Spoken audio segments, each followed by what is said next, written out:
We got some questions and answers, and what's the first one, Fred? Basically, they want to know why the girls aren't sitting in the kennel every time we drive in the car. Because we can't get them to sit still, right? Well, they have a kennel that we put in the car. It was the one that was in here for their house. When we go on long trips, I always make sure that they are in there with their house. But it does stress Isabella out more than Doodle. And Doodle whines so much. She stresses Izzy out so much. It's unbelievable. Stresses us out, too, so I guess they're a little on the spoiled side, you can say, but they're our kids. Well, you guys want to know why we won't get rid of our stuff in storage. We won't get rid of our stuff in storage because there's about $100,000 sitting in there. We've answered this question 1,000 times. It's $100,000. Listen, if it costs $1,400 a year to put it in there, it's only been there in a year. That's $1,400. $100,000. There's a huge difference. If we had to rebuy that right now, it would be over $100 because of inflation since we put it in there. We have tools, lawn garden stuff, weights, full-size washer and dryers, a newer type. I mean treadmills. All kinds of... We have a lot of stuff in there, 10 by 20 full to the ceiling. So, and all her craft stuff, we're not going to get rid of it. Well, there's a lot of things in storage. You know, like when Ross and I first met each other, I had nothing. I had my clothes and my shoes and my car, and Ross had an apartment, and he had a lot of things that I didn't have. Right. But in the 12, 13 years that we've been together, we have accumulated a lot of things. And it's not junk. It's not like Chinese junk. It's a lot of nice stuff in there. And we waited and found really good deals, and those things, I know people say, oh, it's just stuff, just get rid of it. It's not just stuff to us. It's things that, like our coffee tables, we waited forever and ever and ever. Yeah, we waited about 3 years, 4 years to get the coffee tables. We finally got a deal, and we just had them for about a year or two, and then that was it. We did the RV thing, so. And it took us forever to both agree on something that we both liked. Yeah. So everything that's in storage is something that we both have agreed on, and we both like. Yeah, so we're not getting rid of the storage. No more comments about the storage. We're not getting rid of the storage. We will get rid of the storage soon, in like a month or two when we get a place. If we ever find a place. Does Jayco make a 4-season RV? Is it my turn for the glasses or yours? It's yours. Oh, it's my turn. This is a 4-season RV, I think, right? It's a 4-season RV, right? This is a 4-season RV, yes. And we don't have tank warmers. You don't need tank warmers because you got an enclosed underbelly. We've been in 5 to 7 degrees, no problem at all. Now, people are asking about the insulation, and they're telling us to get the 4-season RV and this and that. And the reason why we do the insulation is not because it's not a 4-season RV. We're doing insulation on the windows because... Because the windows is it's just a pane of glass. Yeah. It's cold. There's a lot of heat and a lot of coolness through the windows, so we sometimes keep stuff under. We have a lot of windows in here too. We do have more than the average. A lot of windows. Two, it doesn't matter if you're in an RV, a house, a trailer, whatever. If you're not, there's cracks, and those cracks are going to allow cold air to come in here. Yeah, and if it's not a double pane glass, no matter what, it's still, you need storm glass. You can't do that in an RV. Just put a blanket over and forget about it, right? And I'm talking about around the slides, too. Yeah, around the slides, around the cracks and stuff. I don't care what RV you have. You're in 5 degrees, 10 degree weather. Cold. You're going to feel where the cold spots come through. That's why we have that little heat gun. We can see the temperature. It's really cold in there. That's where the air's coming from. And that's what we did. So why don't we just travel? Travel? What does that mean? We're not traveling because it's friggin' expensive. We want to make sure we have enough money for land, then we're going to go out and travel. We have to be careful. We're not trying to be too careful. We have to be a little careful because we have to have a spot to sit in where we can hook up and plug in. If something happens, get sideswiped by the RV, some car sideswipes us and it's in the shop for 3 months, where are we going to stay? I'm not staying in a hotel. Well, it's not only that, it's just expensive going from park to park. 3 times the price. Exactly. And, you know, you're paying, all right, say you pay about $1,200 for your mortgage or $1,200 for your rent plus your electricity and things like that. Yes, when you're at a park, it's about $700 to $800. Well, if you're going to travel, around, it could be over $1,000 because it's $30 to $40 a night. Right. Plus your fuel expense about $400 or $500, $300 to $500. But it doesn't make sense. It's too expensive for us. We do want to travel, and we've just realized, okay, so why don't we just figure out a way for us to get our stuff out of storage and get a house, and then we'll eventually move on to being able to travel a little bit more. We will not travel full time, but we will be out. We'll be traveling for a couple months at a time. And we'll be sitting at a spot for 2 weeks at a time or a month, and then go back another week and into another spot, stuff like that. We're not going to be doing the boondocking and Walmart thing and traveling nomadics. We're not nomadics. This is basically we're moving our house from state to state is what we do right now. Yes, and per month or 2 or 3, and then we go to another state or city, and that's what we do. We're not going to do the nomadic thing. We don't get paid to do the nomadic thing, and we're not going to do it even if we got paid right this second, because we need property. Right, and we're not saying that being in the vans and being in the cars and all that stuff is bad. I think that's great. That's great for you guys. If you guys can do that, that's amazing. For us, it just doesn't work. We had too much stuff that was worth a lot of money. If I had to fix the truck, I can't send it to a shop.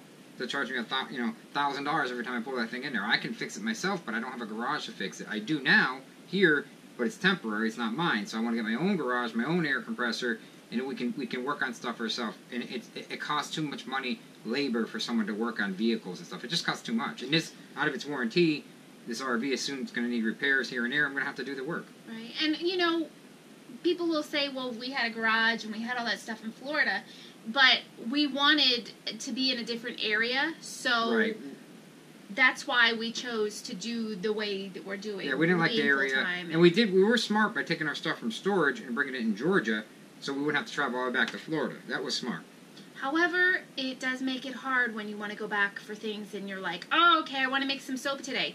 Oh, wait, all your stuff's in storage. It really sucks. I mean, we almost want a shipping container we can put our stuff in. We can have access to it now, but then we'll have to move it twice. Why would we move it twice? You know what I think it is? I think you and I we worry and we think about stuff so much that... Yeah, but our stuff's not insured in storage either. Yeah. We have no insurance on it, so that we need to get it out. There's a lot of pluses and a lot of minuses with anything that you find in life. So, you gotta weigh things out. We try to go in the middle road as much as possible. Right. Sometimes, as you guys have seen in these videos, a lot of time it's Fred. A lot of time it's me. Mm-hmm. A lot of time it's both of us fighting, and you guys see that. It's just, it is what it is. Why do we call each other Fred? Next question. How come we won't look for land in South Carolina? It's a lot of flooding there. There's a lot of water, right? When we moved from Florida to Georgia... Yeah, South Carolina got buried, the whole entire... And we're afraid, and it's just... I don't know. We wanted 4 seasons. Yeah. So that's why we're here. Yeah, we want a little bit more winter, a little bit summer, mixed fall, but yeah, that's about it. That's the reason. Well, they want to know, Fred, why is there a salt lamp by your bed? Salt lamp. First of all, I like how it's really, really soft ambience lighting. I like that. And 2, I have bad anxiety. You guys have seen that. You guys know that. Salt lamp is supposed to help bring out the negative ions or something. It puts negative ions out and gets rid of the positive ions or something. It does something to help with the vibes, and it also helps purify the air around you. So like if you have dust or whatever, it helps to settle it down instead of it being in the air. There's so many... You guys want to know what breed Stinky McStinkerton is and Doots? That's a sleeping Maltese. How do you say it? Maltese? Maltese. Maltese, and that's a Morkie. It's a Yorkie and Maltese mix. That one's the heavy one with the attitude, and this is the nice one that falls asleep every 2 seconds. It smells like corn chips. It smells like a corn chip. I like corn chip. There are babies. We don't have children, so there are babies. Right. What kind of a sticker maker do we have? We make stickers with a sticker maker. Is that what it's called? No. What's it called? It's a Silhouette Cameo. Silhouette Cameo. Okay. And my laptop. Oh, and a laptop too, right? Mm-hmm. And I want to say thank you to Cheryl Bonahan. I'm sorry if I'm totally going to mess this one up. Cheryl Bonahan. Bohannon? Bohannon. She told me to use a, like the lint roller thing with the sticker paper to help with my weeding. What an amazing idea. And it will totally help me out. Do we both want a house? We both want a house so we can put our stuff in it, and we can go out and go on more vacations, and we can build a homestead, we can put some solar panels on it. Shaboom, shabang, orangutan. And it goes back to him having a garage to do things. And yes, I do want a craft room. I know some people have crucified me for that, but honestly, I don't see a problem with having a craft room, do you? Have a craft room if you want a craft room. Why North Carolina? Because we don't get too much snow, we don't get too much heat, we don't get too much leaves, we don't get too much of stuff. We don't want too much. Enough is enough. Don't want too much. You want too much of anything? No, we don't need too much of stuff. Too much. It's just enough of stuff. It's perfect. Will insurance give you a replacement RV if your RV is damaged? No, they will not give you a replacement RV. They will put us in a hotel if we want to. And if our car is ruined or the truck is ruined, they will give us a replacement, like a rental or whatever, until our car is fixed. But as far as the RV, if the house gets ruined, we're kind of screwed. Kind of screwed. That's where the housing comes in handy. Yeah. We're not going to call it a house anymore. It's going to be called a homestead because we will have solar and we will have everything homesteadiness. Homesteadiness. He's got all kinds of ideas. Homesteadiness readiness.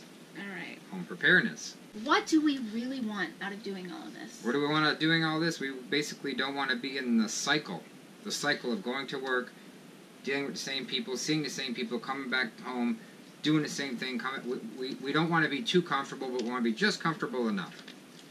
And we don't mind having a house with, you know, a little bit of a mortgage and things like that. We just don't want to be drowning like we were before. Yeah, trying not to be $500 power bill, $400 to $500 power bill. That was crazy. It was insane for $800, $900 a month just in interest, insurance. It was insane for 2 people and 2 dogs. It was just too much.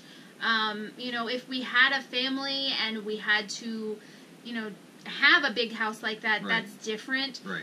But we were just killing ourselves with the payments and then everything. Before you know it, then you got to replace your hot water heater, and you have to do the same in this. But you know, everything in that big house was doubled. Like we had to get 2 AC units, not just 1, 2. If you want, you know, you don't want to replace one, not replace the other. One's 10 years old. Cleaning was horrible. Cleaning and then upstairs, downstairs, upstairs, and downstairs. when we want to travel and do, you know, to see different states, we would have never been able to do this because we'd have to go straight to hotel. And I would clean that house on the bottom and the top, and everything would be spotless when we left. And I'd come home and I'd still have to clean it again because it was everywhere. Then you got to clean the RV because you're packed. So it's a day to pack, a day to clean, a week out, and you're paying for your cable bill and your internet at home. You're paying for all this stuff still, and you're gone. Electric. So a week of your mortgage is like $300, $400 we had to pay, plus $125 electric for that week, plus everything else, and then we're out spending high dollar on hotel. This is just easier. We don't have to keep unpacking and packing the RV. It's just like one pack for 2 years. So where do you see our channel going? I see our channel going, we're going to be RVing a lot in the summer, like late summer, into fall. Maybe go out west and see some YouTubers or whatever. And then we're going to do a homestead / RV channel. This is always going to be an RV channel when we're going to RV around here and there, but it's going to be more, it's going to be about 50% homestead channel too. We're going to teach you how to do stuff off-grid, on-grid. You guys are going to learn like we learn, and you're going to learn as we learn. You know. He always wants me to say it. You know. It was a one-time thing. You know. It was a one-time thing. I'll just run the clip. Like us and share us. You know you'll find us funny.